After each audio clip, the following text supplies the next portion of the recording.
아멘. 네, 덕분에 휴가는 잘 다녀왔습니다. 여러분 잘 지내셨죠? 이 여행을 하다 보면 아이들에게 항상 이렇게 특별하게 가는 거니까 좋은 것을 주고 싶습니다. 좋은 것이라는 게 무엇일까요?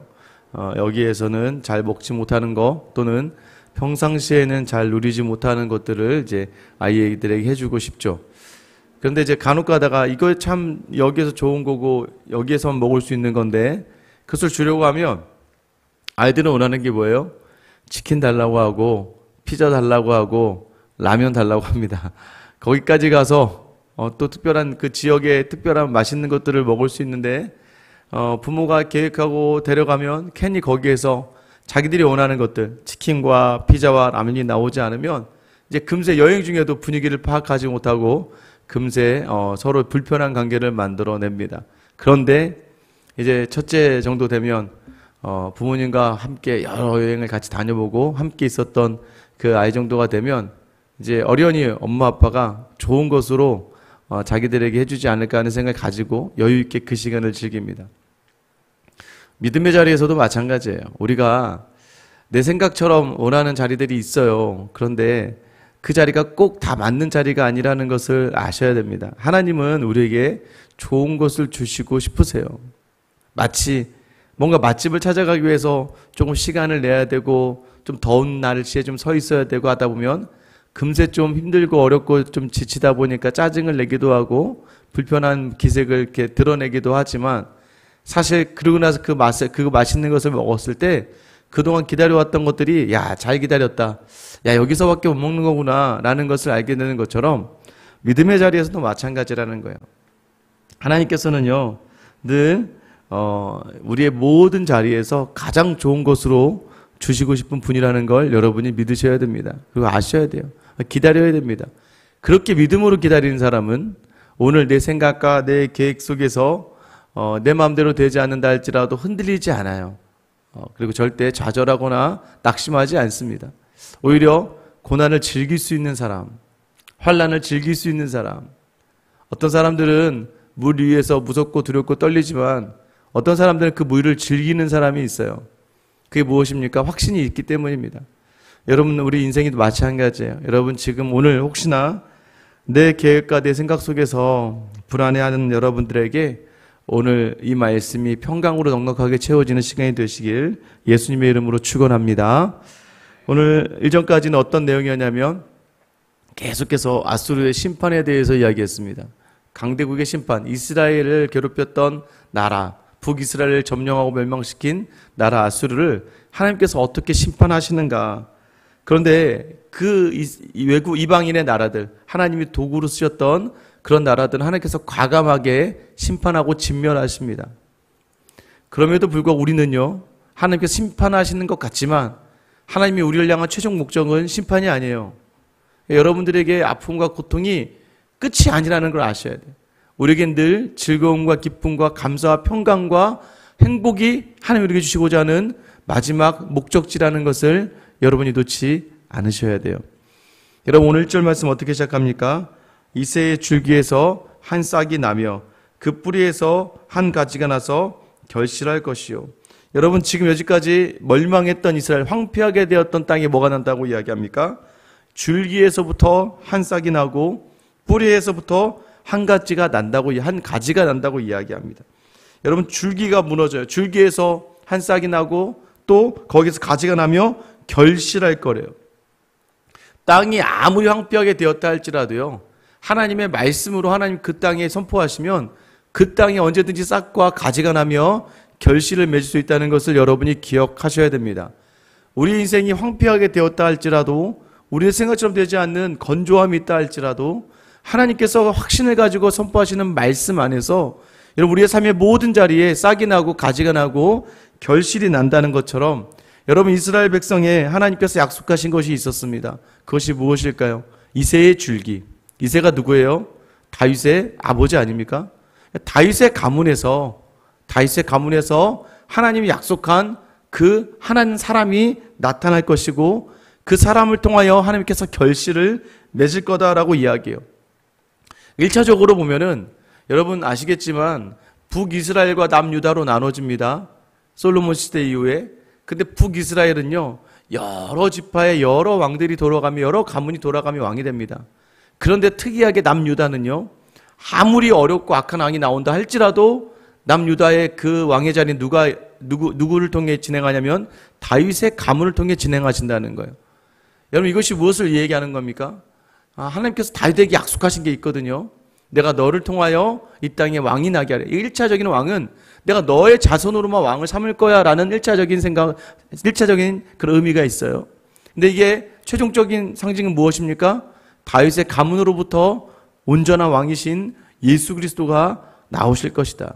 황폐하게 된 이 모든 땅 가운데에서 모든 것을 회복시키실 한 왕이 이 이새의 가문, 다윗의 가문으로부터 날 것이다 라는 것을 말씀하시는 거예요. 그래서 남유다의 모든 왕들, 하나님께서 저 정도 왕이면 진멸시켜야 되는데, 그런데도 불구하고 하나님께서는 뭐라고 해요? 그러니까 다윗을 생각하셔서 라는 표현이 계속 반복돼요. 다윗을 생각하셔서 뭐예요? 약속 때문에 하나님 그 약속을 이루어 가시는 분이라는 거예요. 여러분 2절 말씀 보세요. 그의 위에 여호와의 영, 곧 지혜와 총명의 영이요 모략과 재능의 영이요 지식과 여호와를 경외하는 영이 강림하시리니. 여러분, 그 왕을 세우시는데 그 왕에게 하나님께서 어떤 영을 부어주시느냐? 지혜와 총명의 영을 부어주신대요. 모략과 권능의 영을 부어주신대요. 지식을 부어주신대요. 그리고 무엇보다 뭐예요? 주님을 경외하는 영.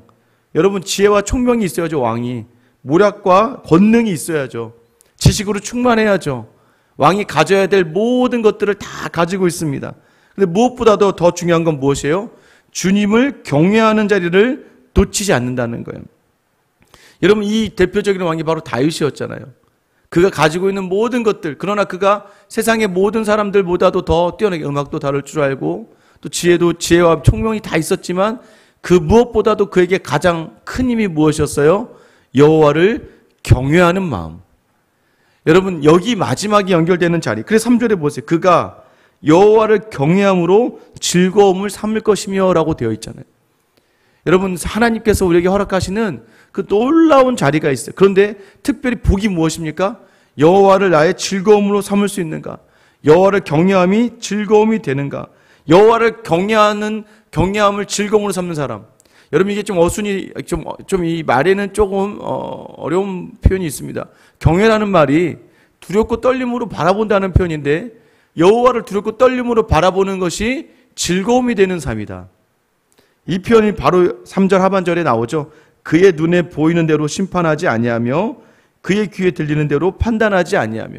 그러니까 여호와를 경외하는 사람에게 나타나는 특징이 무엇이냐? 내 눈으로 보고 내 귀로 들은 대로 판단하지 않는다는 거예요.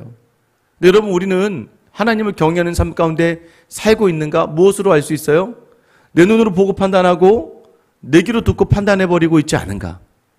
여러분, 하루의 삶을요, 자꾸 내가 보고 내가 들은 대로, 내가 보는 것들이 맨 세상의 것들이면요, 그것이 내 기준이 돼요. 내 귀가요, 옆에 있는 옆집 누구 내가 잘 아는 사람들에 의해서 그 말만 듣게 되면요, 우리의 심판과 판단의 자리가 자꾸 세상을 따라갈 수밖에 없어요. 그런데 여호와를 경외하는 삶은 그렇지 않다는 거예요. 모든 자리가 늘 하나님 기준이고 말씀 기준이 된다는 거예요. 4절 말씀에 보면 공의로 가난한 자를 심판하며 정직으로 세상에 겸손한 자를 판단할 것이요 그의 입에 막대기로 세상을 치며 그의 입술의 기운으로 악인을 죽일 것이며. 누누이 이사야서에 강조되는 표현이 무엇이냐면 공의와 정의입니다. 여러분, 공의와 정의를 온전하게 행하지 않아서 이스라엘, 유다를 심판하시겠다고 하나님이 그러세요. 공의와 정의가 무엇이에요? 하나님의 뜻대로 행하지 않았기 때문이다라고 이야기해요. 하나님의 뜻이 무엇이에요? 가난한 자를 바라볼 수 있어야 되는 거예요. 하나님의 뜻으로, 하나님의 마음으로 가난한 자를 심판한다는 게 가난한 자를 진멸한다는 게 아니에요. 가난한 자를 돌아볼 수 있는 마음이 있는가? 정직, 어떤 정직입니까? 하나님은 우리에게, 말씀은 늘 우리에게 정직하세요. 있는 그대로. 우리가 하나님을 사모하는, 하나님을 향한 그 마음 그대로 세상의 겸손한 자들 판단한다는 거예요. 그리고 그의 입에 막대기로, 그 말씀으로 세상을 치며 그 입술의 기운으로 악인을 죽인다. 여러분, 말씀으로 우리 안에 있는 세상을 향하는 모든 마음들을 우리가 다 죽이고 나아간다. 그래서 우리의 무기가 무엇입니까? 5절이 그것을 이야기합니다. 공의로 그의 허리띠를 삼으며 성실로 그의 몸의 띠를 삼으리라. 허리띠를 삼는다는 표현이 칼을 찬다는 표현과 유사합니다. 그러니까 칼을, 우리가 무기를 삼는 것이 무엇이냐? 공의와 성실이라는 거예요. 하나님의 뜻, 하나님의 마음이 우리의 무기가 되는 거예요. 세상의 사람들을 두려워하는 것이 아니라 하나님의 뜻이 우리의 무기가 되는 것이고요. 성실이 무엇인가요? 하나님 우리를 향하신 신실하신 마음, 그 마음을 가지고 우리도 하나님 앞에 신실한 마음으로 서는 거예요. 여러분, 이것이 바로 우리의 무기가 된다는 거예요. 여러분의 무기가 사람의 생각과 말이 아닌가 생각해 보셔야 돼요. 우리의 무기는 무엇인가? 하나님의 뜻과 그 뜻을 이루어 가신 신실함. 그래서 우리의 마음에 하나님의 뜻을 담고 하나님의 그 뜻을 따라가는 충성된 마음, 그것이 우리에게 있는가? 여러분, 이것이 바로 하나님이 허락하시는 왕이 가지고 있는 마음이라는 거예요. 그 왕을 통하여 하나님이 이루실 세상이 무엇입니까? 6절부터 8절이죠. 그때 이리가 어린 양과 함께 살며 표범이 어린 염소와 함께 누우며 송아지와 어린 사자와 살찐 짐승이 함께 있어 어린아이에게 끌리며 암소와 곰이 함께 먹으며 그것들의 새끼가 함께 엎드리며 사자가 소처럼 풀을 먹을 것이며 젖먹는 아이가 독사의 구멍에서 장난하며 젖된 어린아이가 독사의 굴에 손을 넣을 것이라. 여러분, 이게 말이 안 되는 거예요. 이리가 양과 함께 산대요. 표범이 어린 염소와, 여러분 누워있으면 잡아먹어야 되는 게 맞는 거 아닙니까? 송아지가 어린 사자와 또는 살찐 짐승이 함께 누구에게 끌려요? 어린아이에게 이끌리는 세상.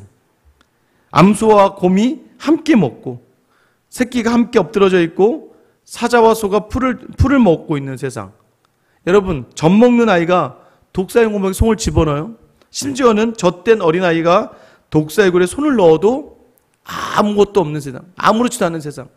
여러분, 정말 이보다 더 평화로운 세상이 없다는 것을 묘사하고 있는 거예요. 누가 다스릴 때에 하나님이 택한 다윗의 감을 통한 왕이 이 땅을 다스릴 때에 이 땅에 허락되는 것이 온전한 평화다라는 거예요. 여러분, 그분이 누구십니까? 예수님이시죠. 궁극적으로 예수님. 하나님이 세우시는 왕, 그 왕이 온전히 다스리는 그 땅이 여러분 세상이 생각하지 못하는, 세상은 세상 무조건 힘에 눌리잖아요. 가지고 권력을 가진 사람이 재물을 가지고 권력을 가진 사람 중심으로, 힘이 있는 사람 중심으로 가는 힘의 논리의 세상이 아니라 하나님이 통치하시는 세상. 그 세상은 우리가 생각하는 것과 다르다는 거예요. 그래서 9절 말씀, 내 거룩한 산 모든 곳에서 해됨도 없고 상함도 없을 것이니 이는 물이 바다를 덮은 같이 여호와를 아는 지식이 세상에 충만할 것임이니라. 우리가 이 요한계시록 같은 책을 읽다 보면 천국을 어떻게 묘사하고 있어요? 여러분, 우리가 천국을 많이 이야기합니다. 그런데 천국을 묘사할 때 간단해요. 눈물도 고통도 애곡도 아픔도 아무런 해됨도 상함도 없는 곳이다라고 이야기해요. 천국은 바로 그런 곳입니다. 근데 여러분, 천국이 우리가 죽어서, 믿음으로 죽어서만 가는 곳이 아니라 이 땅에서도 그 천국을 누릴 수 있다는 것을 오늘 본문이 이야기해 주고 있는 거예요. 그것이 무엇입니까? 하나님이 세우신 왕, 평강의 왕으로 세우신 예수 그리스도, 예수 그리스도가 통치하는 그 땅, 여러분의 마음과 우리의 삶의 자리가 예수 그리스도의 통치 아래에 있다면 여러분, 우리의 삶이요 세상의 논리와 세상의 그런 풍조에 따르지 않고요, 여러분 세상은요 재물이 많아야 행복한 거예요. 세상은요 힘이 있어야 행복한 거예요. 세상의 논리라면 지금 여러분이 가지고 싶은 것들, 어떻게 보면 이 자리에서 여러분이 간절히 기도하는 그 기도의 제목이 이루어져야지만 행복하다고 이야기할 수 있어요. 그런데 오늘 본문에서 진정한 평강과 기쁨과 평화의 자리는 우리가 생각하는 세상의 것으로 채워진 자리가 아니라는 거예요. 누가? 예수 그리스도가 왕이 되셨을 때, 예수님이 나의 삶의 왕이 됐을 때 내게 허락된 평강이 세상에 감당할 수 없는 능력과 힘이 되고 세상 속에서 이해할 수 없는 마음의 평화가 주어진다는 것을 여러분 아셔야 돼요. 왜 그렇습니까? 물이 바다를 덮는 것처럼, 여러분 당연히 바다는 물이 덮고 있죠. 물이 바다를 덮고 있는 것처럼 여호와의 지식이, 여호와를 아는 지식, 여호와를 아는 지식이 모든 걸 덮고 있을 때 여러분, 이 땅의 거룩한 삶 모든 곳에서 해됨도 없고 상함도 없을 것이다 라고 이야기하는 것은 무엇을 말하는 거예요?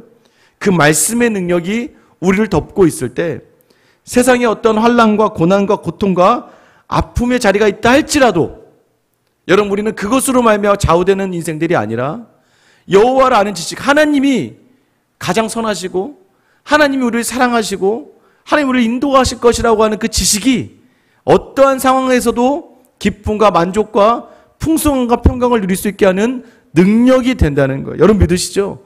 여러분 이게 바로 우리에게 주어진 믿음이라는 거예요. 여전히 여러분 그 영광의 권능이 나를 감싸지 못한다면요, 여러분 이 시간 다시 한번 우리의 인생의 중심이 누구인가? 내가 여호와를 경외하는 마음이 있는가? 여호와를 경외하고 나의 눈과 귀로 판단하는 자리가 아니라 하나님의 말씀으로, 하나님 주신 영으로, 하나님이 깨닫게 하신 하나님의 뜻과 하나님의 마음으로 지금 이 땅을 바라보고 있는가?